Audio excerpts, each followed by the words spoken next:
오늘 설교 본문이 돌투신경입니다. 제 1장 제 1조부터 3조까지 보겠습니다. 여러분의 시편 찬송가 511면입니다.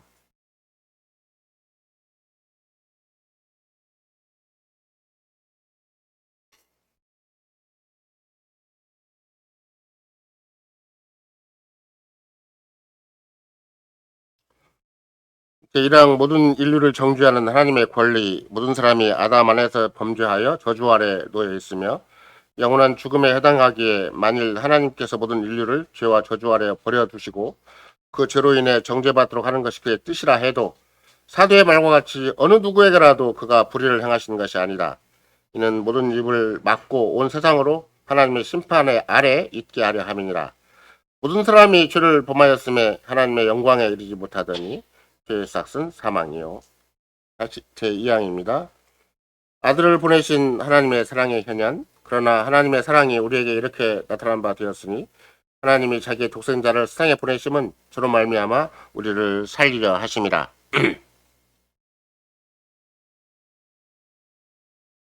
하나님이 세상을 이처럼 사랑하사 독생자를 주셨으니 이는 저를 믿는 자마다 멸망치 않고 영생을 얻게 하려 하심이니라.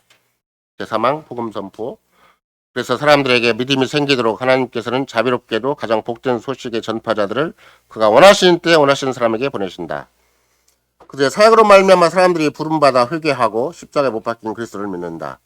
그런즉 저희가 믿지 아니한 일을 어찌 부르리요? 듣지도 못한 일을 어찌 믿으리요?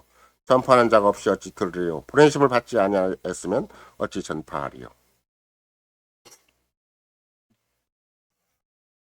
그리스도에 사랑하는 성도 여러분, 우리가 원래 동계 수양회나 또는 학예 수양회 때는 돌투신경을 공부를 했었는데 이번에는 오히려 구재수 목사님은 소천을 중심으로 해서 다른 구재수 목사님과 관련된 또 그분의 쓰신 글들을 주로 살피는 과정이 있기 때문에 돌투신경은 제가 시간이 허락하는 대로 설교를 통해서 말씀을 드리겠습니다. 돌투신경은 이미 하이델베르크 롬답과 벨트 신앙고백과 더불어서 훨씬 더 이제 세일지신조다 해서 개혁교회가 다 교회적인 신앙고백, 교회적인 믿음의 표준으로 잘 활용하고 있습니다. 그럼에도 불구하고 하이델베르크 롬답은 훨씬 더 우리에게 익숙하고 그 다음에 두 번째로 익숙한 것은 벨트 신앙고백서고 세 번째 좀 더 그 익숙도가 좀 떨어지는 것이 돌투신경인데 왜 돌투신경이 특별히 일반 교회 또는 개혁교회 안에서도 특별히 자주 거론하지 않고 또 하이델베르크 롬답처럼 그렇게 교인들이 충분히 알지 못하는 것인가? 조금은 어려운 부분이 없지 않아 있는 것이죠.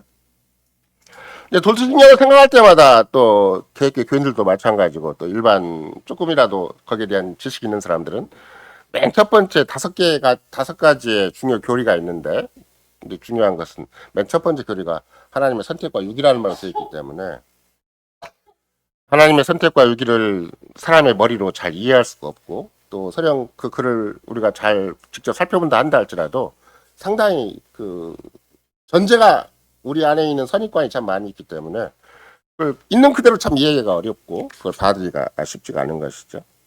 또 돌투신경은 그런 맥락에서 하나님의 선택과 유기에 관한 책이다라고 일반적으로 많이 인정을 하고 있고 또 우리도 뭐 특별히 다른 두 번째, 세 번째, 네 번째, 다섯 번째가 있긴 하지만 첫 번째 하나님의 선택과 유기가 있기 때문에 돌투신경을 생각하자마자 곧바로 떠오르는 주제가 있다면 하나님의 선택과 유기라는 것이죠.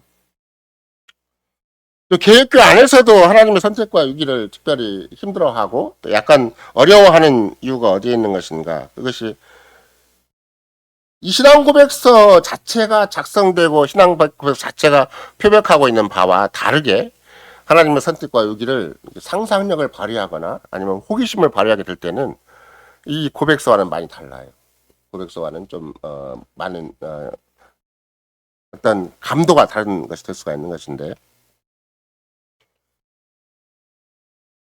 오히려 돌투신경에서는 아무리 하나님의 선택과 유기를 얘기한다 한다 할지라도 죄인을 향하신 하나님의 주권적인 은혜가 얼마나 큰가 이것이 주 관심사라고 한다면 일반적으로 여러분과 나도 하나님의 선택과 유기 그러면 한쪽에는 불안이 있고 한쪽에서는 어떻게 확인하지 이런 생각이 있잖아요. 내가 하나님의 선택받은 자인가? 내가 유기는 버림받다는 말인데 내가 버림받은 자인가? 여기에 대한 초미의 감각적인 반사 신경이 움직이고 있기 때문에 실제적으로 하나님의 은혜, 주권적인 은혜가 풍성한 것이 돌투신경이다. 하나님의 선택과 위기다. 이렇게 생각하지는 않잖아요.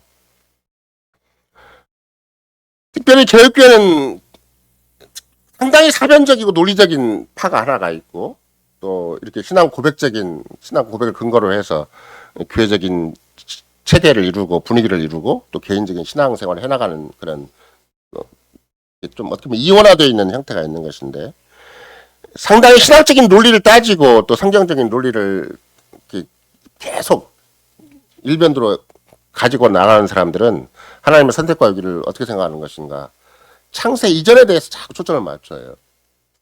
그러니까 어떻게 생각한다면 좀 여러분이 듣기는 좀 쉽지는 않겠지만, 통시적인 안목이다, 또는 통시적이라는 것은 시간을 전체를 다 총망라해서, 그러니까 시간의 흐름에 따라서 이해를 해가기보다는 전체 시간을 총망라해서, 아니면 시간을 초월해서 이렇게 얘기를 하다 보니까 당연히 사람이 가진 논리가 계속 연결되기가 쉽지가 않고, 또 논리를 계속 추구해 나가는 데 있어서 한계가 분명히 보이는 것이죠. 그러니까 예를 들면 그 어떤 맥락에 생각을 한다면, 성경에 근거해서만 하나님의 선택과 위기를 얘기하지 않고 거기에 반드시 인간의 사변적인 논리가 더 보태지기 시작을 하면 그 다음부터는 한없이 어려운 주제가 되어버려요. 이런 맥락에서 이런가 내가 구태여 돌투신경을 다시 살피고자 하는 이유 중에 하나는, 철저하게 성경에 근거하고 성경의 내용을 잘 요약한 차원에서만 우리는 돌투신경을 살필 필요가 있는 것이다. 이런 맥락에서 첫 번째 교리, 첫 번째 제1항부터 제3항까지의 내용을 살펴보면, 사람의 전적인 타락의 어두운 배경하에서 빛나는 하나님의 경이로운 은혜의 복음이다라고 주제를 삼을 수가 있고, 첫 번째로는 하나님의 은혜를 받는 사람의 무가치함이 얼마나 극심한가, 두 번째로는 그럼에도 불구하고 사람에게 은혜를 부여하는 하나님의 주권적인 사랑이 얼마나 큰가, 또 하나님의 이 은혜의 복음이 선포되기를 원하시는 방식이 어떤 것인가, 이걸 소주에 삼으면 첫 번째 교리, 제1항, 제2항, 제3항을 간단하게 요약할 수가 있습니다. 예를 들면 사변론자 또는 논리를 강조하는 자, 또는 인간의 상상력이나 논리력을 강조하는 차원에 있어서는 하나님의 선택을 얘기를 하려고 그러면 당연히 먼저 생각하는 게, 선택은 역사 이전 또 창조 이전이잖아요. 그러니까 당연히 하나님의 영원한 경륜을 자꾸 얘기하려고 그래요. 그러면 하나님의 마음속에 들어가야 되고 하나님의 생각 속에 들어가야 되잖아요. 그러면 그 하나님의 선택과 위기를 우리가 가름할 수가 없는 거죠. 하나님의 선택 속에, 그 이미 영원 전 경륜 속에 내 이름이 있는가 없는가, 이것도 알기가 쉽지 않고, 또 내가 오늘 내 현실을 돌아보면, 내 자신을 돌아보면 끊임없이 내 죄가 생각이 나고 온갖 그야말로 부패와 타락의 증거가 남아있고, 내가 얼마든지 열악한 인간의 본성이 자꾸 움직이고 있는데, 이런 내가 선택받았다고 할 수가 있는 것인가, 이런 자기 나름대로의 솔직한 어떤 고백도, 양심의 고백이라고 할까, 양심의 아픔이라고 할까, 이런 것들이 없지 않아 있을 수가 있는 것이죠.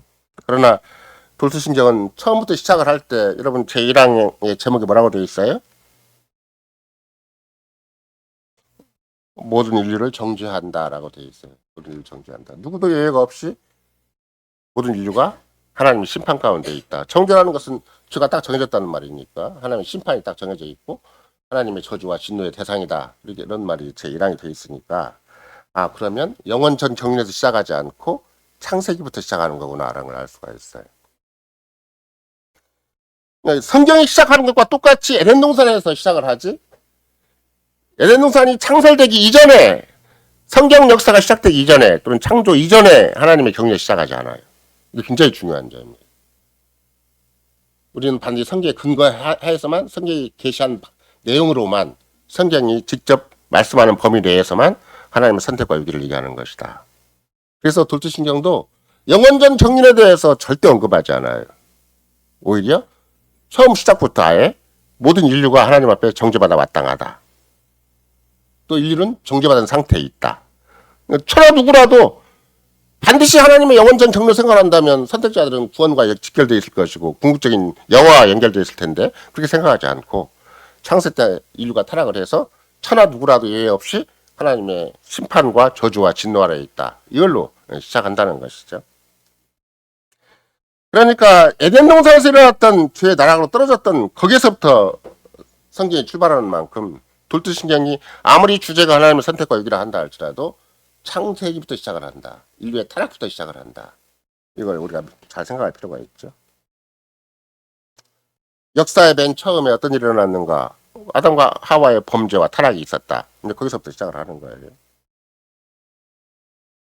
그러니까 영원전에 하나님 뭘 결정하셨는가는 우리는 알지도 못하고 또는 그걸 해릴 수도 없는 것일 뿐만 아니라 그건 쓸데없는 상상력이고 오죽하면 칼빈이 한 얘기가 있잖아요. 하나님이 천지를 창조하시기 전에 뭘 하셨을까? 우리가 다 아는 얘기잖아요. 너같이 쓸데없는 생각을 하는 사람을 위해서 몽둥이를 준비하고 계셨다. 이렇게 얘기할 정도 되니까 우리는 하나님이 계시하신 차원에서만 이해해 갈 뿐이고 그걸 믿을 뿐인 것이지 절대 상상력을 발휘하거나 또 엉뚱한 자기 사고를 완성시키고자 하는 그런 쓸데없는 노력을 하지 말아야 되는 것이죠. 그런 맥락에서 뭐 선택이 창조 이전에 되었는가 아니면 타락 이후에 되었는가 이런 문제도 우리는 별로 생각하지 않아요. 우리는 자꾸 생각하려고 그러면 타락 이후에 하나님 선택하셨는가 아니면 타락 이전에 선택하셨는가 이것도 상당히 논리적인 변수가 될 수가 있고 또 상당히 우리 머릿속에 복잡하게 될 수도 있어요. 근데 우리는 단호하게 성경이 가르친 대로만 믿어야 되고 그거를 성령이 인도하는 대로 따라가야 되기 때문에 우리는 타락 후 선택이다라고 타락을 전제로 하고 선택이다 얘기를 하는 것이지 뭐 타락 전 선택인가 타락 후 선택인가 이걸 따지질 않아요. 무조건 우리는 인류의 타락이 있고 정죄가 있고 인류의 심판이 하나님 앞에 정해져 있고 그 다음에 우리는 하나님의 은혜로 구원받는 과정 또는 선택을 받아서 확인되는 과정으로 진행한다 이런 것이죠. 그러니까 타락 후 선택설은 이론의 문제가 아니고 이건 믿음의 문제구나 알 수가 있어요. 나를 어떻게 생각하고 세상을 어떻게 생각하고 인류를 어떻게 생각하는가 이런 문제이지 이게 논리적으로 막 따져가지고 하나님 타락 전에 선택했을까 타락 후에 선택했을까 이거는 우리는 몰라요. 타락 전에 선택했어도 하나님의 방법이 있을 것이고 타락 후에 선택했어도 하나님의 방법이 있겠죠. 하나님은 전능하시고 전지전능하신 분이기 때문에 충분히 당신의 논리도 있고 당신의 방법도 있고 당신의 능력도 있으니까 우리가 하나님이 어떤 분인가를 다 우리 짧은 지성으로 또 우리 짧은 능력으로 가늠할 수가 없어요. 다만 성경이 계시하는 바는 무엇인가 돌토신에서 가르치는 것처럼 인류의 타락부터 시작을 한다. 인류의 정죄부터 시작을 하고 인류의 지옥이 인류의 현주소였다. 그것부터 시작을 하는 것이죠. 그래서 우리는 무엇이 먼저 오는가 안 오는가 이게 중요한 게 아니에요. 오히려 이 고백서가 우리에게 명백하게 참으로 하나님의 말씀을 받아들이기를 강조를 하고 믿음으로 수용하기를 바라는 건 무엇인가? 타락한 인류를 하나님이 구원하고자 하셨다 이런 거예요. 원래 하나님은 천하 누구라도 예외 없이 타락한 상태에 있고 저주받은 상태에 있고 심판받아 마땅한 자리에 있고 지옥 형벌 가운데 있는 것인데 그런 자리에서 하나님이 드디어 구속의 역사를 시작하셨다 이렇게 배우는 거예요. 그래서 이제 이런 맥락에서 우리가 언약이라는 말 쓰는 것은 역사 안에서 하나님이 어떤 일을 하셨는가가 중요하지 역사 이전과 역사 이후에 대해서는 하나님께 맡길 뿐이지 우리가 그걸 헤아리려고 하면 머리가 터지는 것이죠. 자기의 짧은 지성을 가지고 아무리 성경을 다 이해하려고 하고 더군다나 성경에서 기록지 않은 영원 전 경륜과 영원 후의 경륜을 이해하려고 한다는 것은 망상이고 또 아까도 말씀드린 것처럼 칼빈이 적절한 말을 잘한 거예요. 그런 자를 위해서는 하나님이 몽둥이를 준비하고 계시는 거죠. 우리가 잠언서를 알잖아요. 미련한 자는 절구통에 머리를 넣고 찧어도 뭐가 남아요? 미련이 남는 것이다. 잠언 기자가 말한 거 똑같아요. 칼빈이 말한 건 좀 약하죠. 잠언 기자가 말한 것이 훨씬 더 확실하죠. 사람의 미련한 것이 자기는 똑똑하다고 하지만 절구통에 딱 갈아봤더니 요새 같으면 절구통이 아니고 뭐겠어요? 믹서기다 갈았겠지. 더 완벽하게 더 회전을 돌려가지고 그냥 거의 그냥 액체화 시킬 수가 있고 그냥 아예 기체화 시킬 수가 있을 텐데 그런 맥락에서 나중에 남는 걸 보니까 미련함이 남아있다는 거예요. 그게 사람의 타락상이고 사람의 안매한 어두운 그런 그야말로 가장 무지한 상황이고 그런 것이지 이름과 나를 대단한 존재라고 아무리 달나라를 가고 뭐 우주 항공학이 발달하고 또 IT 산업 같은 그런 것들이 개발됐다 한다 할지라도 사람은 의외로 미련하다. 의외로 하나님을 알지도 못하고 하나님 뜻과 영광을 알지도 못한다. 이건 우리가 기본적인 전제가 있는 것이죠. 이런 맥락에서 실은 신명기 19장 29절에도 분명히 모세가 그 제2세대를 향해서 명비 가르치는 바가 있는데 그게 뭐냐면 은밀한 일들, 신비하고 비밀한 일들은 하나님께 여호와 하나님께 속하는 것이고 또 나타난 것은 계시된 것은 하나님 우리와 우리 자신에게 해당된다. 그래서 나타내신 것은 하나님의 언약의 율법인 것이고 신비하고 은밀한 것은 하나님의 영원전 경륜이고 지금 정말로 선택과 구원이라는 말이 되는 것이죠. 궁극적인 선택과 궁극적인 구원은 여호와 하나님께 속한 것이지 사람이 커서 억지로 풀려고 하고 억지로 안 하려고 하고 마치 여러분과 내가 하나님의 선택과 위기만 생각을 하면 유관순이 구원 받는가 안 받는가, 뭐 이순신이 구원 받는가 안 받는가, 이 사람 엉뚱한 상상력을 발휘하면 결국은 말로는 유관순 구원 받는가, 말로는 이순신 구원 받는가 생각을 하겠지만 내가 구원 받는가 안 받는가 혼자 머릿속에서 혼동을 일으키는 거예요. 예, 인간의 믿음이 아닌 정말로 성경에 가르치는 믿음을 수용하는 것이 아닌 채 사람의 상상력을 발휘해서는 절대 하나님의 경륜을 이해할 수 없고 또 하나님이 우리가 아무리 위대한 복을 약속했다 한다 할지라도 그걸 자기 것으로 삼을 수가 없다는 것이죠. 예를 들면 바울 사도도 어떤 표현을 썼는데 로마서 11장 33절부터 36절까지를 보면 힙도다 하나님의 지혜와 지식의 풍성하며 그의 판단은 헤아리지 못할 것이고 그의 길은 찾지 못할 것이다. 누가 주의 마음을 알았느냐? 누가 그의 모사가 되었느냐? 누가 주께 먼저 드려서 갚으심을 받겠느냐? 이는 만물이 주에게서 나오고 주로 말미암고 주에게 돌아갑니다. 그에게 영광이 세세에 있을지로다. 바울 사도가 로마서 몇 장까지 있어요? 11장이면 앞에서 1장부터 10장까지를 말한 다음에 11장이 있는 거 아니에요? 또 11장도 이건 마지막 부분이잖아요. 그러면 1장부터 11장까지 바울 사도가 무슨 얘기를 했는가? 그러면 그리스도 안에서 하나님이 어떻게 우리를 긍휼히 여기시고 구원의 은혜를 베푸셨는가? 이걸 주점적으로 얘기를 한 것이고 그 무엇보다도 그 안에 9장부터 계속 되는 내용이 그럼 이스라엘은 무엇인가? 우리가 구약에 보면 이스라엘이 구원받는가 안 받는 가 잘 모르겠고 그럼 이스라엘은 도대체 우리가 어떻게 생각을 해야 되는 것인가? 여기에 대해서 이제 자기 동족, 자기 혈족에 대해서 얘기를 하는 부분이 이제 9장에서 얘기를 한 것이고 거기에 대한 마무리가 이제 10장, 11장에 되는 거 아니에요? 이스라엘이 망하건 흥하건 또 세상이 어떤 그런 무모한 도전이 있고 또 로마 7장 같은 경우는 오호라 곤고한 사람이라 나는 이 사망의 몸에서 누가 나를 건져내냐 그래서 그냥 그리스도 안에 거듭난 자라 한다 할지라도 그리스도 안에 사는 자라 한다 할지라도 여전히 남아있는 죄의 잔재가 있어서 스스로 자기 양심이 편해질 수 없는 시간이 한두 시간이 아닌데 바울 사도 같이 그 탁월한 성자 이상의 사람이라 한다 할지라도 오호라 곤고한 사람이로다 누가 이 사망의 몸에서 나를 건져내라고 탄식할 수밖에 없는 사정이 모든 신자에게 다 있는 것인데 하물며 이런 것들을 사람의 머리로 사람의 경험으로 사람의 영역 안에서 다 해낼 수가 없기 때문에 로마서 11장 마지막 결론 부분에서 깊도다 하나님의 지혜와 지식의 풍성하며 우리가 다 헤아리지 못하지만 분명한 것은 무엇인가 우리에게 구원의 은혜가 그리스도 안에 있는 구원의 은혜가 베풀어졌다. 이제 이렇게 정리하는 것이죠. 같은 맥락에서 벨직 신앙고백서 제14망도 마찬가지예요. 14망도 이제 제가 뒷부분만 읽어보면 인간의 이해를 초월하는 하나님의 행위들에 대해서 우리에게 허용된 역량 이상으로 호기심으로 탐구하지 않을 것입니다. 다만 우리는 지극한 겸손과 경외심으로 우리의 감춰진 하나님의 의로운 심판을 찬양하며 그렇잖아요. 우리에게 감춰진 것이 내일의 소망이 감춰진 게 아니에요. 사람이 잘 몰라서 그렇지 심판이 감춰진 거예요.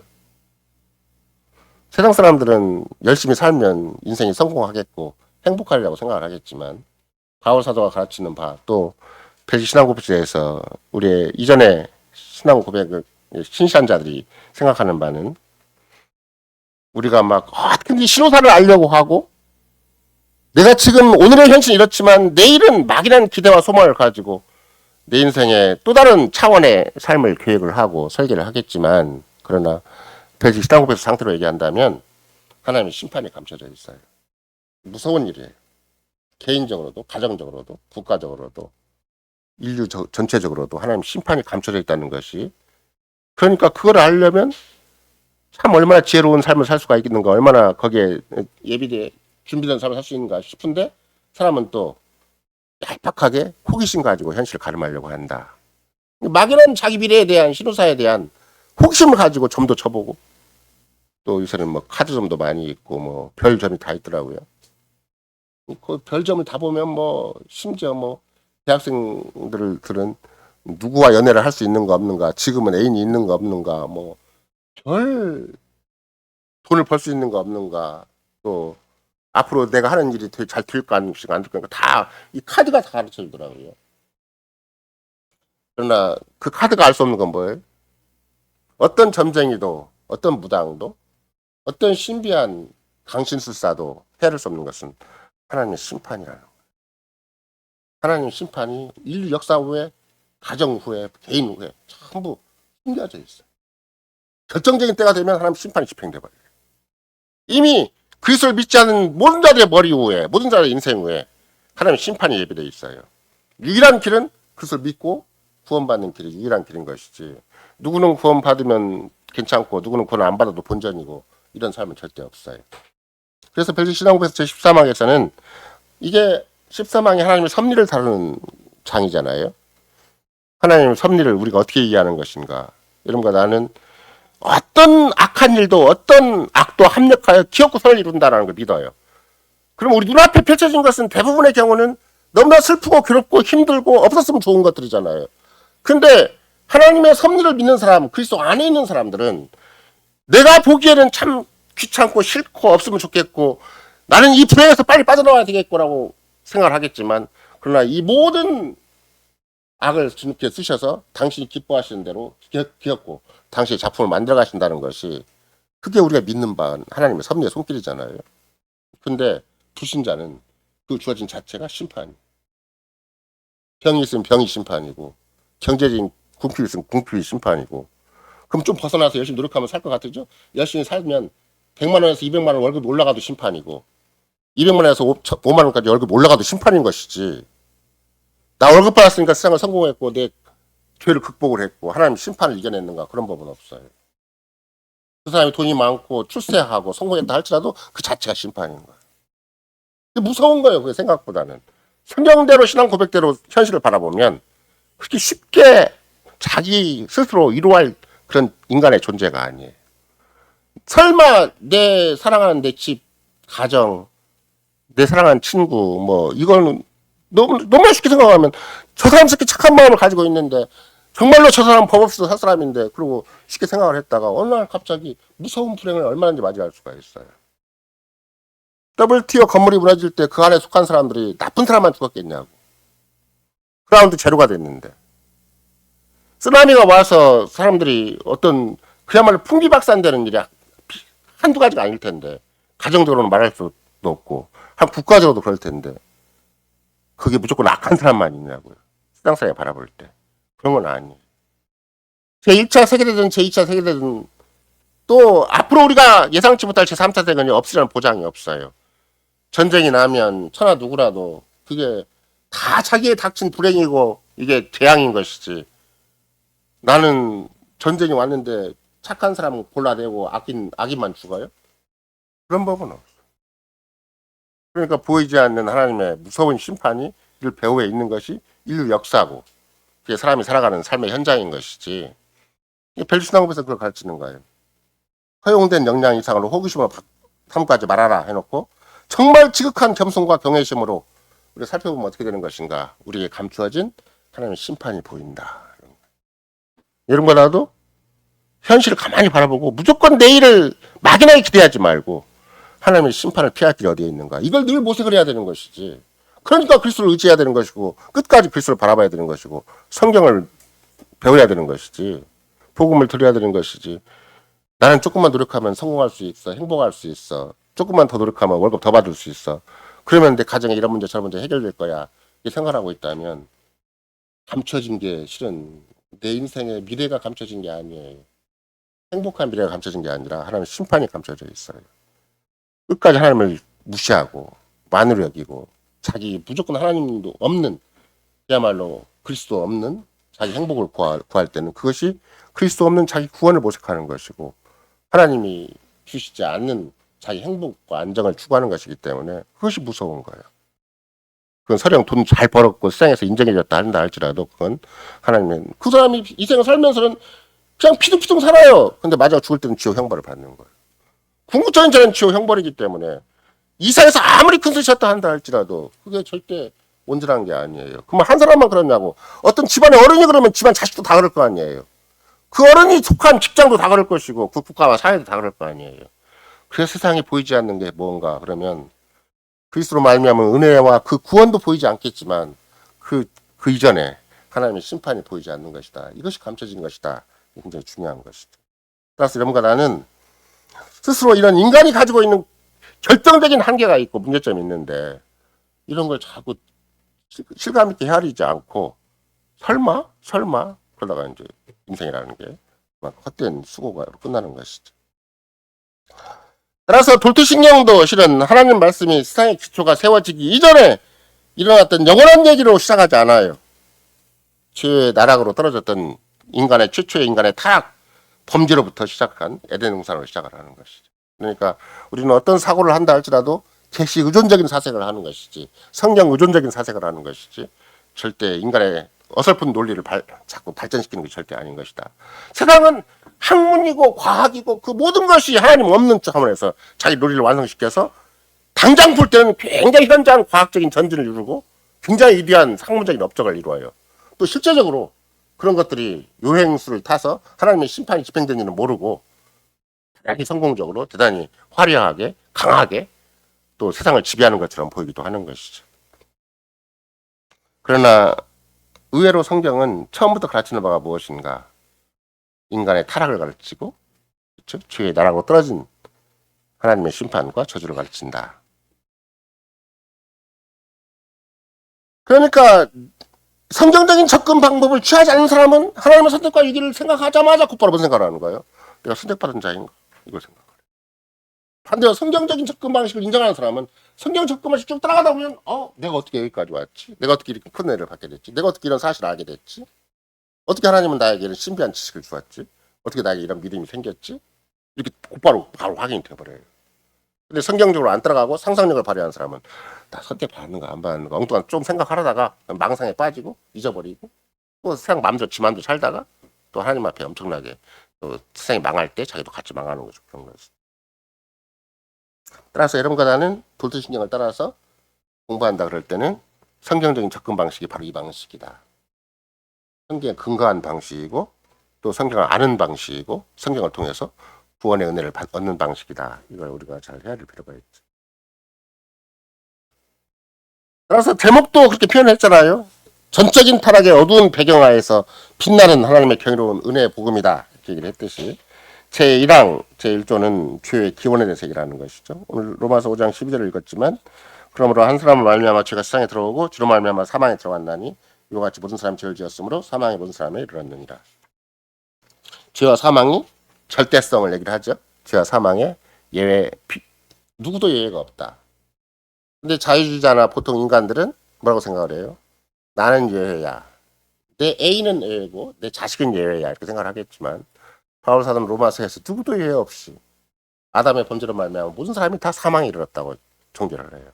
그러니까 이 용어는 믿음의 용어예요. 강력한 인류의 현실이고 강력한 역사적 사실임에도 불구하고 믿음으로 받아들이지 않으면 그건 나는 괜찮고 내 집안은 괜찮고 내 자식은 괜찮고 내 애인은 괜찮은 것이 되어버려요. 근데 이거는 바울 사도는 그렇게 얘기하지 않아요. 한 사람 말미암아 인류 역사 가운데 사망이 왔다. 하나님과의 단절이 왔고 하나님 앞에 심판이 왔다. 이렇게 얘기를 하는 것이죠. 모든 사람이 일어났다고 얘기를 하는데 나 빼고 너 빼고 우리 집안 빼고 이렇게 얘기하는 법은 절대 없어요. 내 자식은 빼고요. 내 남편 착한데 빼고 이렇게 얘기할 수 없어요. 아담이 죄를 지었을 때 무슨 사람이 죄를 지었다라고 분명하게 얘기를 하는 거예요.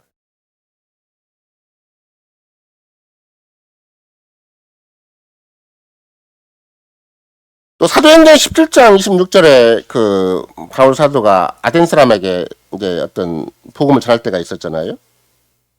그때 바울 사도가 한 말이 뭐냐면 인류의 모든 족속을 한 혈통으로 만드셨다 이렇게 얘기를 해요.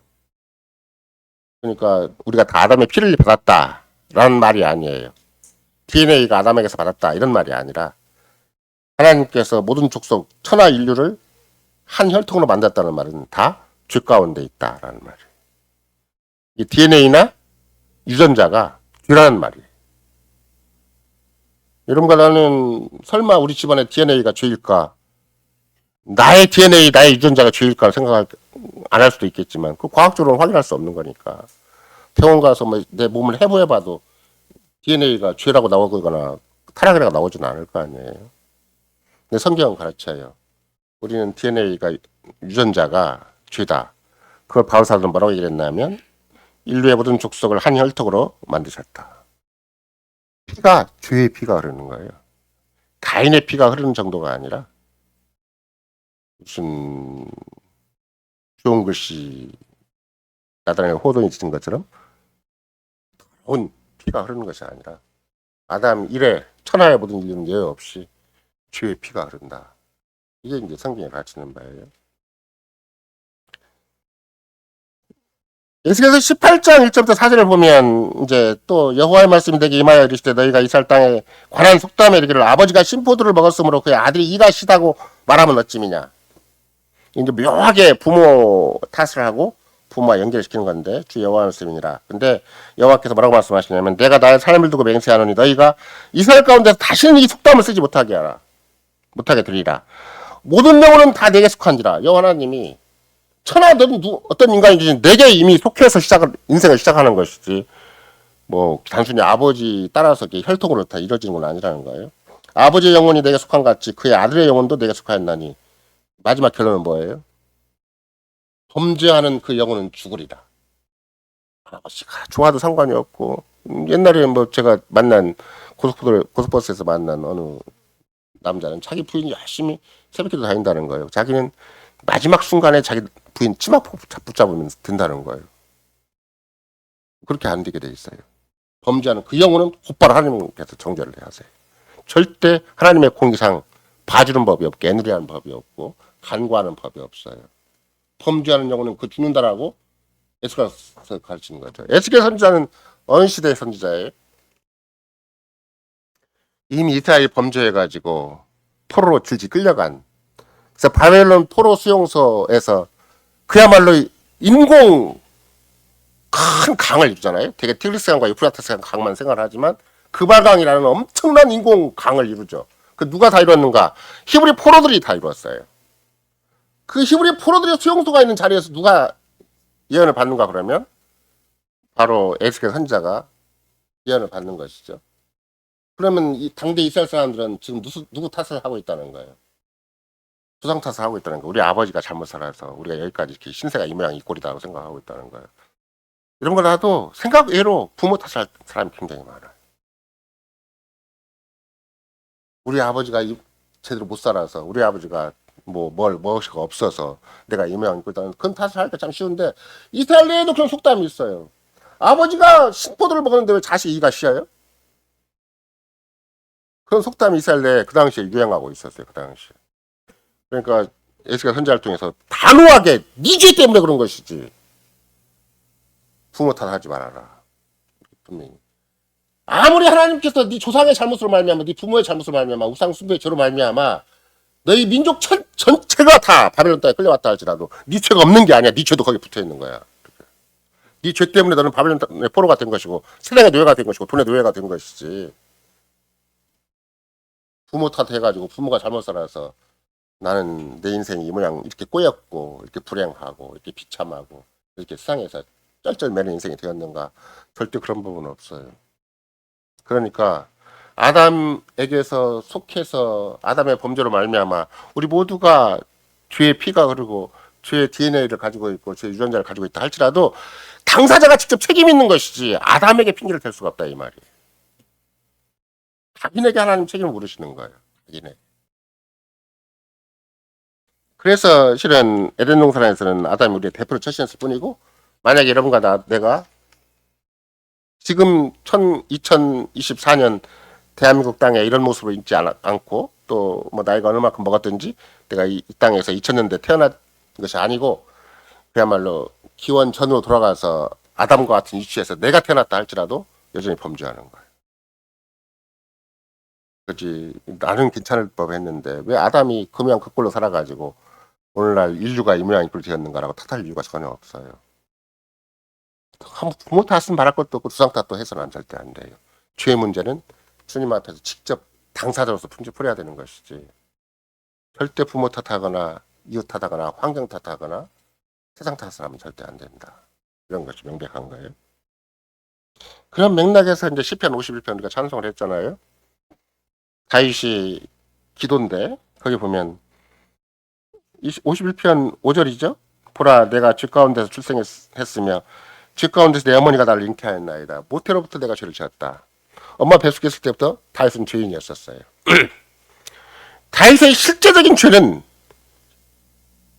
바세바를 범한 것이고 어떻게 생각한다면 자기의 권위를 악용해서 요새같이 가스라이팅 한 거죠. 완전히 자기 왕권 휘하에 있는 그것도 우리아라는 위대한 장수를 전장에 보내가지고 기어코 죽게 만들고 그 가정을 완전히 피폐화시켜서 자기의 성노리객감을 삼은 거죠. 가스라이팅도 그만한 가스라이팅이 없어요. 큰 범죄죠. 다윗이 회개한 것이 그러니까 내가 정말 바세바 집안을 우리아 집안을 망하게 했습니다. 이 정도가 아니에요. 나의 죄가 어디서 생겼는가를 따져본 거예요. 물론 하나님의 성신 역사하셔서 그의 지성을 밝히셔서 내 죄가 어디서부터 시작했는가. 엄마 모태로부터 시작됐다.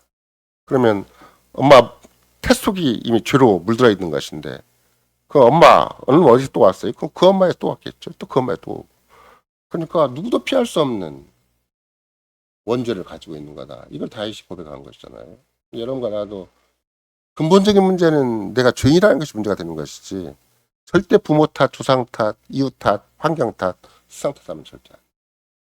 이거는 믿음 없는 사람이 하는 짓이고 정말 믿음 있는 사람은 내가 죄로 태어난 것 자체가 문제고 유일한 길은 그리스도밖에 없다.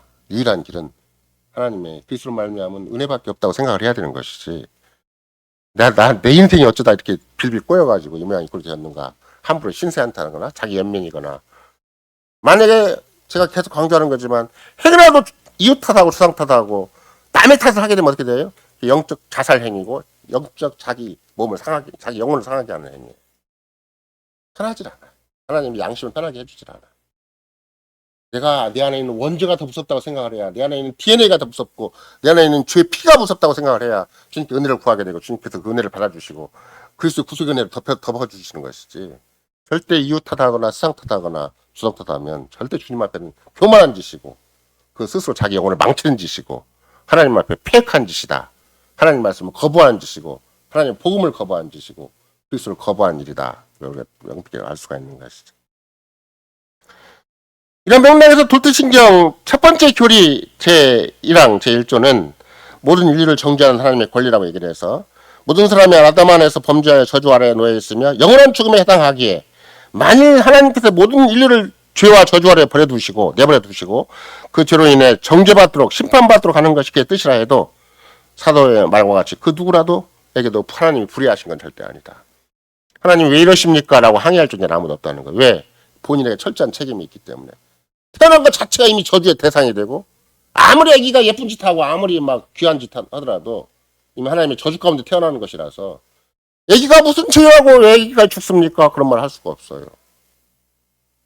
무서운 일이에요. 그래서 우리는 우리 아기들만 보면 막 예뻐서 그러고 막 더군다나 이쁜 짓 하면 더 예쁘고 그러는 걸 몰라도 근본적으로는 하나님 절대 불의하지 않기 때문에 하나님은 아기도 죽이십니까? 그렇게 물어볼 수가 없어요. 하나님은 죽어야 마땅하다고 인정하는 게 돌투신경이고 성경이 가르칩니다.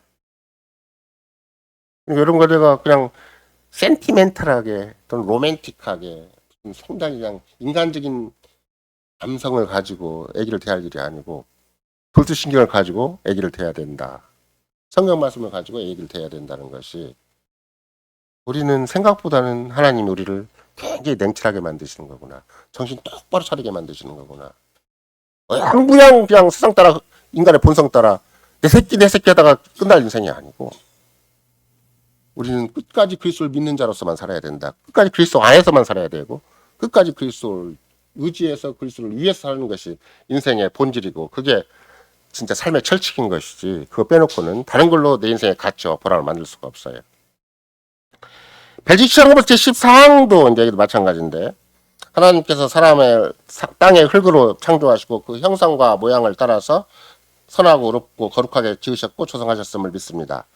믿는다. 그 사람의 의지는 모든 면에서 사람의 뜻을 본받을 수가 있었고, 그러한 사람이 그러한 고귀한 지혜에 있을 때 자신의 탁월함을 감사하지도 아니하고 소중히 여기지도 아니했다. 오히려 마귀의 말들에 귀를 기울임으로써 고의적으로 죄와 그 결과인 사망과 저주의 자신을 굴복시킨 것이다. 얘기를 하죠. 자기가 스스로 그렇게 한 거예요. 스스로 마귀의 자식인 것, 스스로 마귀의 종인 것, 스스로 마귀에게 그냥 자기 영혼을 내줘버린 거예요.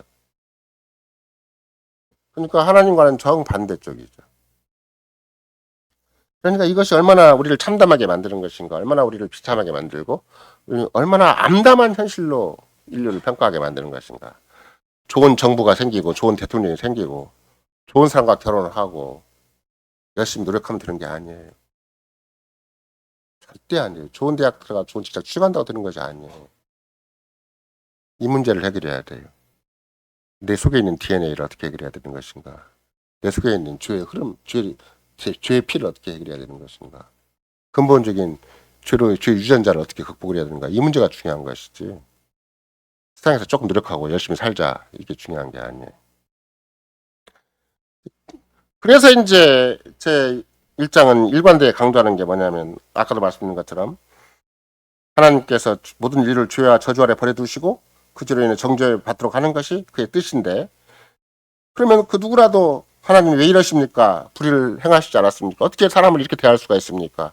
어린애가 무슨 죄가 있다고 이렇게 어린애한테 이렇게 무서운 저주를 내십니까? 이렇게 얘기를 하기로 한다면 너는 알아서 네 인생 살아라 이렇게 얘기하시는 거예요. 하나님 말씀은 절대 그게 아니에요. 하나님께서 그러면 완전히 사랑을 포기하시고 공의로만 사랑을 대하시고 인류를 대하시는가? 그게 아니라는 것이 제 첫 번째 교리, 두 번째 조항이에요. 그죠? 하나님은 그러면 아주 눈꼽만큼의 에너지도 없이, 눈꼽만큼의 어떤 정도 없이 하나님의 공의로만 세상 천하를 다 휩쓸어버리시는가? 그게 아니라 공의에 합당한 당시의 사랑을 다시 보이셨다. 그래서 하나님 세상을 이처럼 사랑하사 독생자를 주셨다. 이렇게 얘기하는 것이 또 제 두 번째 거죠. 아닌 게 아니라 벨직 신앙부터 17항에서 뭐라고 얘기하냐면, 실제적으로 창세기 때 보면 아담이 하나님을 찾는 건 아니잖아요. 아담은 계속 숨어요. 피해요. 하나님부터 자꾸 도망쳐요. 그게 벨직 신앙부터 가르치는 바인데, 예를 들면 17항에 뭐라고 가르치냐면, 우리는 우리의 은혜로우신 하나님께서 사람이 스스로 육적, 영적 죽음에 빠져 자신을 완전히 비참하게 만든 걸 보시고, 그다음에 하나님께서 그렇게 보신 거예요. 자신의 경이로운 지혜와 선하심으로, 하나님의 지혜와 선하심으로 하나님으로부터 두려워 떨면서 도망친 사람을, 아담을 찾아내셨다. 교회가 하죠. 이런 거 내가 예수 믿는 것도, 교회 다니는 것도 내가 착해서 교회 다니는 거 아니고, 내가 남들보다 선해서 교회 다니는 게 아니에요. 하나님이 보이지 않게 우리를 찾아오셨기 때문에 우리가 교회를 다니고 예수를 믿게 된 거예요. 아담도 스스로는 늘 피하고 도망가고 절대 인간의 본성상 하나님을 찾지 않아요. 이런 거 나도 아무리 그리스도인이고 아무리 개혁교회 교인이라 한다 할지라도 내가 알아서 하나님을 찾지는 않아요. 막 궁지에 몰리고 몸이 아프고 세상이 괴롭고 뭔가 힘들고 막 그러면 조금 하나님 찾는 것이고, 조금 희낙낙할 조건이 있으면 막 하나님도 모르고 세상도 모르고 무조건 달려오던 자기 인생길로 달려가려고 그러고, 돈 조금만 여유가 있어도 딴짓 하려고 그러지.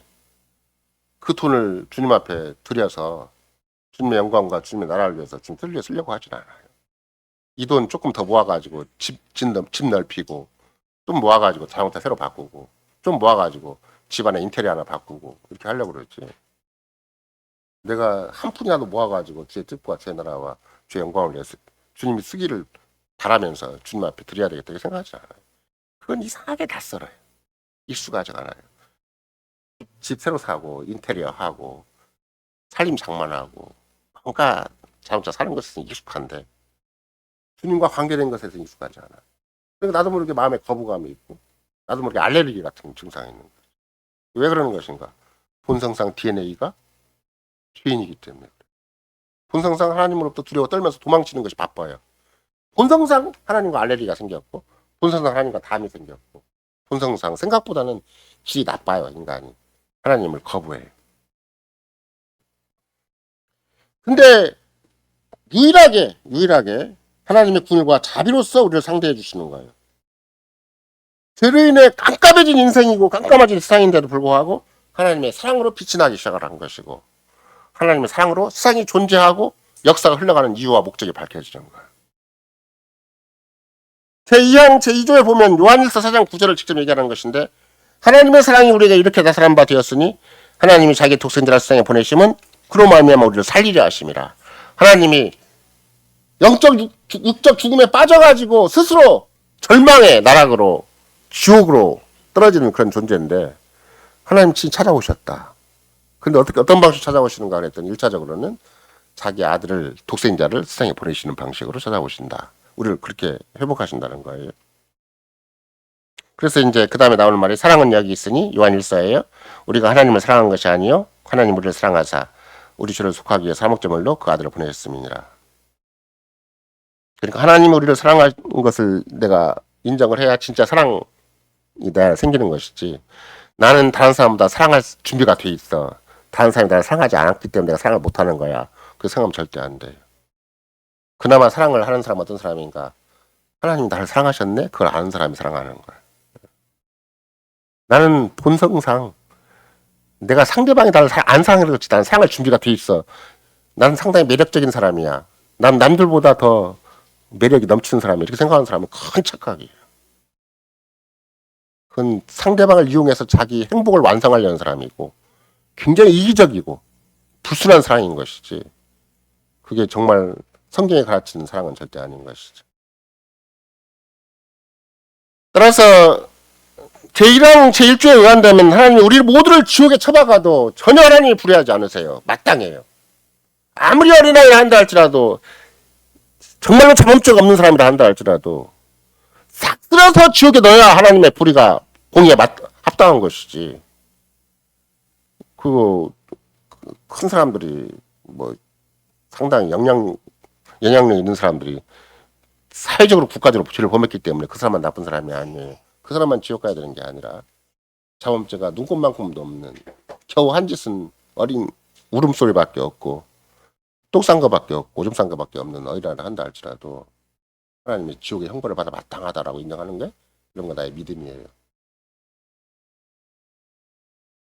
요한복음 3장 16절에 온다면 그런 맥락에서 하나님이 세상을 이처럼 사랑하사 독생자를 주셨으니 이는 저를 믿는 자마다 멸망치 않고 영원한 생명을 얻게 하려 하심이니라. 그러니까 하나님이 세상을 사랑하셨다고 얘기를 하잖아요.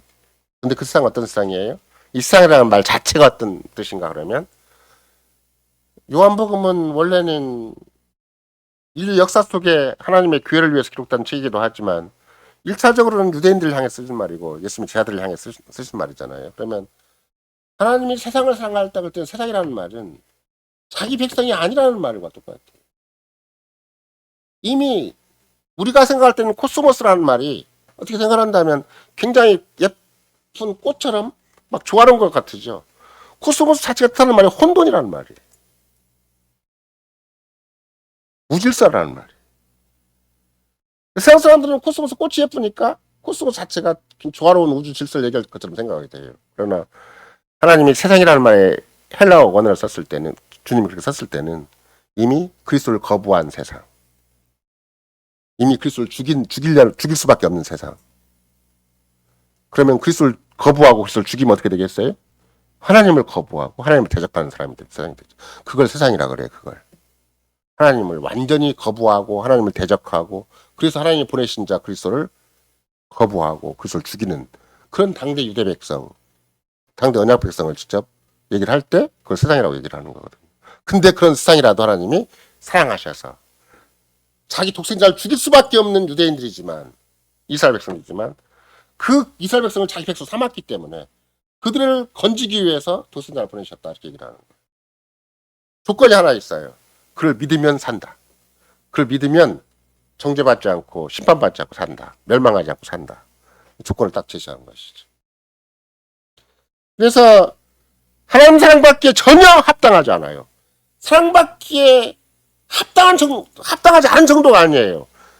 하나님을 대적해요. 계속 그리스도를 죽여요. 그리스도가 이 시대에 온다 할지라도 그리스도 죽일 사람 굉장히 많아요. 교인들이라 한다 할지라도. 아마 카톨릭들은 거의 다 그리스도를 죽일 거예요. 그리스도가 오신다 그래도. 통합적 기장수도 마찬가지예요. 복음주의자들 일부도 마찬가지예요. 그래서 당장 오시면 환영하지 않은 사람이 굉장히 많아요.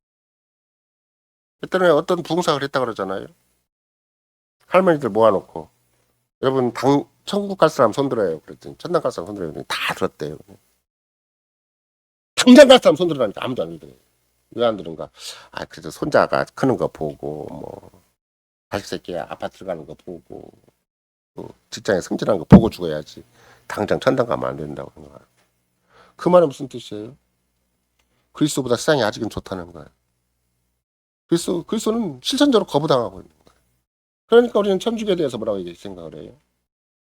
말로는 그리스도를 자랑하지만 실제로는 부인하는 자들이다. 그러면 천주교만 그러냐? 대부분의 신자의 삶 속에서는 말로는 그리스도를 자랑을 해요. 나 예수 믿는다 그러고 나 은혜 받는다 그래요. 근데 생활 실제적인 부분에서는 돈이 더 크고 사람이 더 크게 보이고 내가 더 크게 보이는 얼마나 많아요. 그러니까 세상을 이처럼 사랑하사 그럴 때는 지금도 똑같이 적용이 될 수가 있어요. 그리스도를 정말 내가 받아들이겠는가? 정말 그리스도를 영접하겠는가? 믿겠는가? 단순히 그리스도를 내 그냥 행복을 위해서, 내 삶의 안정을 위해서, 내 궁극적인 구원을 위해서 내가 믿는 것이 아니라 지금의 구주로 믿겠는가? 그리스도 아니면 살 길이 없다고 내가 고백하겠는가? 그리스도를 정말로 주인으로 내가 섬기겠는가? 그렇지 않고 돈을 섬기고 세상을 섬기고 나 자신을 섬기고 내 사랑하는 사람을 섬기고 내 자식을 섬기고 내 가정을 섬기겠는가? 이런 문제는 지금도 남아있어요. 하나님이 세상을 이처럼 사랑하사 목숨을 주셨다. 그리스도가 이 땅에 오신 목적이 무엇인가? 나를 위해서, 내 가정을 위해서 오셨어야 돼요. 근데 그리스도 오셨어도 별로 반갑지가 않아요. 그래서 오시지 말고 나한테 돈 좀 더 주십시오. 내 집안 이 문제 좀 풀어주십시오. 그리스도 오시는 것보다 더 중요한 게 나는 내가 결혼하는 게 더 중요하고 내 경제적인 문제가 푸는 게 더 중요하고 내 몸이 나는 게 더 중요합니다. 이래버리면 도신자가 이미 하늘보다 우편에 계셔서 당신에 속한 자들에게 한없는 은혜를 베푸심에도 불구하고 지금도 하늘과 땅의 권세를 가지시고 천하만사 내 인생의 자식우리한 문제까지 내 심리 저변에 있는 잠재식까지 정리하실 수 있는 분이신데 내 꿈자리까지 관여할 수 있는 분이신데 머리카락 하나라도 땅에 떨어지지 않게 하실 분이신데 그런 관심이 없어요. 그냥 나는 내가 노력한 만큼 먹고 사는 게 더 중요하지. 이 세상에서 조금 날 인정해주는 게 더 중요하고 직장에 승진하는 게 더 중요하고 내 가정 평안하는 게 더 중요하지. 난 예수 믿는 것보다 그게 더 중요하다 이렇게 생각할 수가 있어요. 그럼 그리스도가 하늘보좌 우편에 계신 의미가 없어져 버려요. 그리스도가 죽으시고 부활하신 의미가 없어져 버리는 거예요. 그리스도가 당시의 영을 통해서 당시의 교회를 세우시는 당시의 몸을 이 땅에 존재케 하시는 그 이유와 목적이 없어지니까 그러면 세상에 존재 이유가 없어지고 역사가 흘러가는 의미가 없어져 버리는 거예요. 무서운 일이에요. 그런 것들이 생각보다. 내가 왜 오늘 숨쉬고 살아가는 것인가? 그리스도 은혜의 나라가 역사 외에 현존하기 때문에 그리스도의 몸된 교회가 이 세상에 존재하기 때문에 내가 살아가는 것이지. 그리스도 교회 빼놓고 은혜의 나라 빼놓고 주님의 뜻과 영광 빼놓고 내가 이 땅을 살 이유가 아무것도 없어요.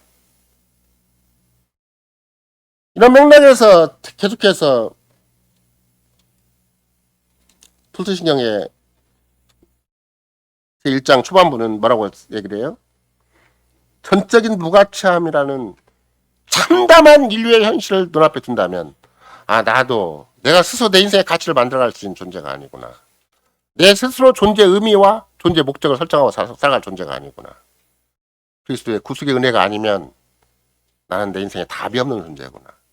내 속에 있는 이 피는 어떻게 이겨낼 것이며 내 속에 있는 DNA, 죄인의 DNA는 어떻게 극복할 것인가. 그거 못해.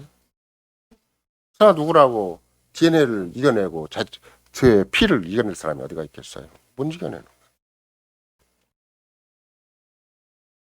요한복음 3장 18절에 아까 우리가 3장 16절은 하나님 세상을 이처럼 사랑하사 독생자를 날 주셨으니 이는 저를 믿는 자마다 멸망치 않고 영원한 생명을 얻게 하려 한다. 이렇게 써 있잖아요. 근데 18절, 17절 다음에 18절에 뭐라고 써 있어요?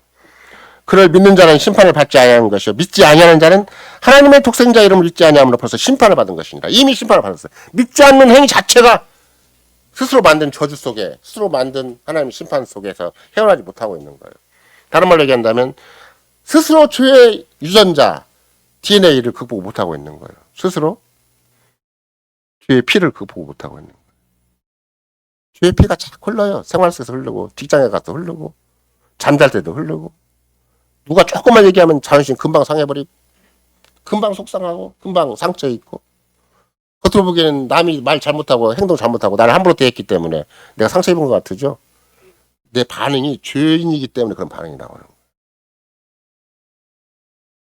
똑같은 상처고 똑같은 말이고 똑같은 평가지만 부모가 자식을 바라볼 때 좀 틀리잖아요. 자식이 뭔 소리 하면 부모가 늘 곡하게 들어요? 내 책임이라고 알죠, 부모는.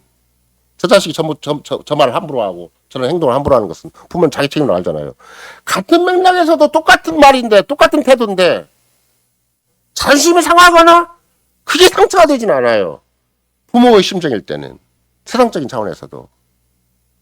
근데 왜 하필 옆에서 얘기를 하면 속상하고 상처 있고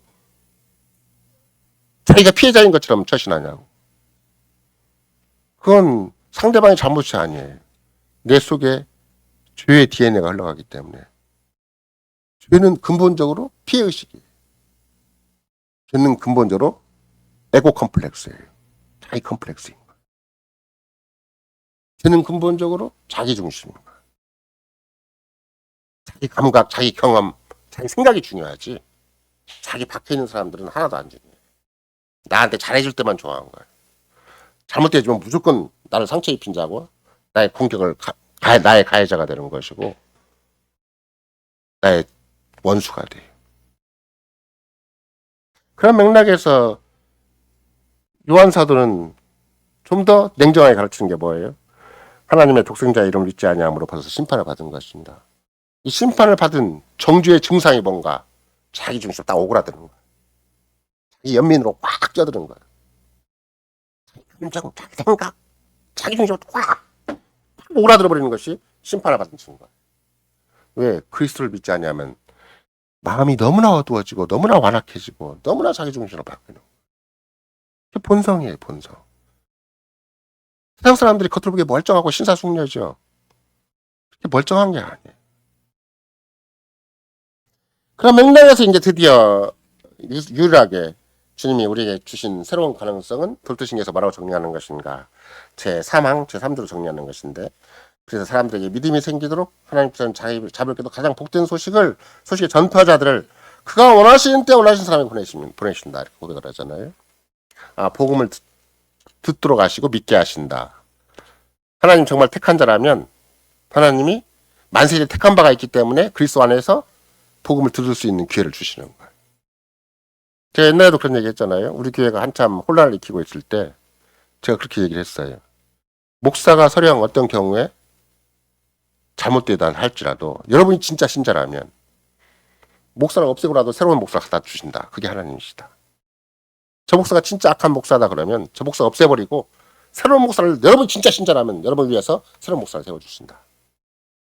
근데 여러분이 진짜 신자인가?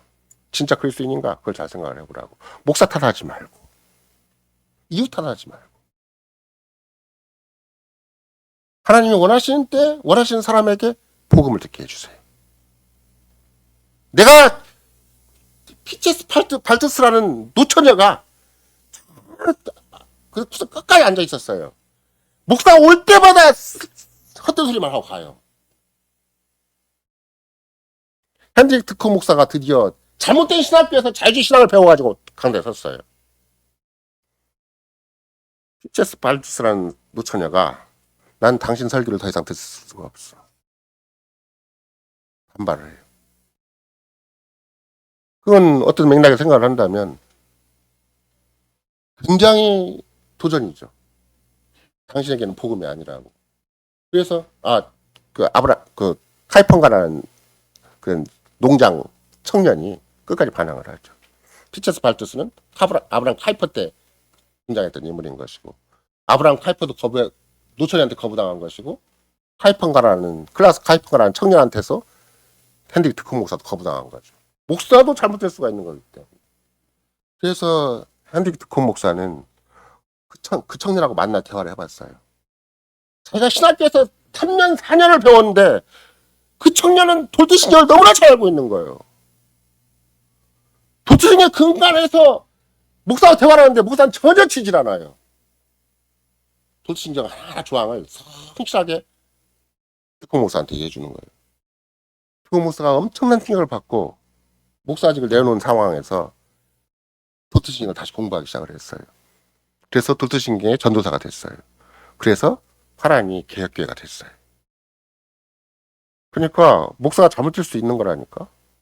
아브라함 카이퍼도 자유주의 신학파에 구하고 강대에 섰다가 피체스 발트스라는 노천에 저 앉아있다가 당신 설교는 성경에 근거한 설교가 아니라고 명백히 지적을 하니까 놀래가지고 그 천회를, 심지어 아브라함 카이퍼는 부인도 신자가 아니었어요. 부인과 더불어서 같이 이제 그 노천을 신방을 했더니 노천이가 차근차근 얘기를 해주는 거예요. 부인도 바뀌었어. 생각이 바뀌고 아브라함 카이퍼도 바뀌었어. 그래가지고 그나마라도 자기 역할을 감당을 한 거예요. 그러니까 개혁교 역사 속에서는 내가 참신자면 주님이 바꿔줬어요. 목사도 바꿔버려요. 그게 개혁교회이기 때문에 오늘의 신앙 고백을 어떻게 하는 거예요? 하나님 원하시는 때 원하시는 사람에게 복음의 전파자를 보내주세요. 이 말이 보통 위대한 말이 아니에요. 이런가 내가 진짜 그리스도인이고 진짜 하나님의 택함 받은 하나님 자녀고 내가 평생 내 삶은 그리스도 외에는 단 답이 없다고 생각하는 사람이라면 반드시 복음 설교자를 보내주신다. 반드시 하나님 말씀을 제대로 가르쳐준 사람을 보내주신다. 내가 태평양 자섬 가운데 있다 할지라도 섬으로 하나님이 목사를 보내주시는 것이고, 대한민국 전화부터 전주에 쫙 구석 저밖에 아중리 꼴짝이 저밖에 있다 할지라도 하나님 분명히 찾아서 목사를 보내주시는 거예요. 참된 목사, 복음 설교 목사를 보내주시는 거예요. 그런 것이지 그냥 세상에서 그냥 유명자한 사람 아무리 부흥사를 갖다 놓고 아무리 대단한 정치가 대단한 그런 아브라함 카이퍼만큼 세상에서 유명자한 사람 갖다 준다 할지라도 복음 설교가 안 될 수도 있는 거예요. 이런 맥락에서 세 번째는 정말로 주께서는 우리에게 하나님이 원하시는 때 원하시는 방법으로 원하시는 사람에게 하나님의 복음 설교자를, 복음 전파자를 보내주신다. 이건 자꾸 생각을 해야 돼요. 여러분과 내가 구태여 제가 돌특교회 질서 제8항을 왜 8조를 구태여 설명해 주는 것인가? 내가 믿음으로 준비를 하는 거예요. 하나님은 내가 참신자로서 고백을 하고 있으면 반드시 참 목사를 보내주신다. 지금 우리 이웃교회 전체가 계획을 표방한 모든 교회들이 다 무너진 이유가 이 조항이 없기 때문에 내가 준비가 돼야 되는 거고 내가 주님 앞에 은혜를 구해야 되는 거고 내가 신앙 고백을 해야 되는 것이지 목사 잘못이다라고 생각하면 절대 안 돼요. 이웃 탓하고 교단 탓하고 무슨 뭐 탓하면 절대 안 되는 거예요. 내가 주님 앞에 주님 난 정말 주님만 의지하고 살고 싶습니다. 그리스도를 위해 살고 싶습니다. 마음을 다해 즐거이 곧바로 주를 위해 살고 싶습니다. 정말로 그리스도의 보혈로 완전히 죄사함을 받았고 마귀의 모든 것에서 내가 해방되었으니까 이제는 하나님의 뜻이 아니면 내 머리카락으로 땅에 들어가지 않습니다. 어떤 세상에 극악한 현실이 발생을 하더라도 주께서는 당신의 섭리의 손길로 아버지의 손길로 반드시 나를 작품으로 만들어 가십니다. 내가 존재하는 이유와 목적을 가장 영광스럽게 펼쳐내실 분이 당신이십니다. 나는 세상에 어떤 코로나 이상의 10개가 온다 할지라도 난 주를 부인하지 않고 주를 사랑하고 주를 의지하고 주의 이름과 영광을 위해 살겠습니다. 그렇게 고백하는 자가 있으면 주님은 그런 사람을 위해서 반드시 진정한 목사, 복음 설교를 제대로 하는 목사, 하나님 말씀을 제대로 가르치는 목사를 주시는 것이다. 정말 내가 그 소망과 그 기대, 그 믿음을 가지고 오늘도 살고 내일도 사는 것이고 그런 맥락에서 주께서는 이런가 나에게 도드신 게 또 다른 전도사가 되게 하시는 것이고 또 다른 위대한 신앙 고백을 이 시대에 비신하게 하시고 주님의 귀에 살아있는 지체가 되게 하시는 것이다. 이것이 오늘 주님이 말씀해 주신 큰 이유입니다. 아멘.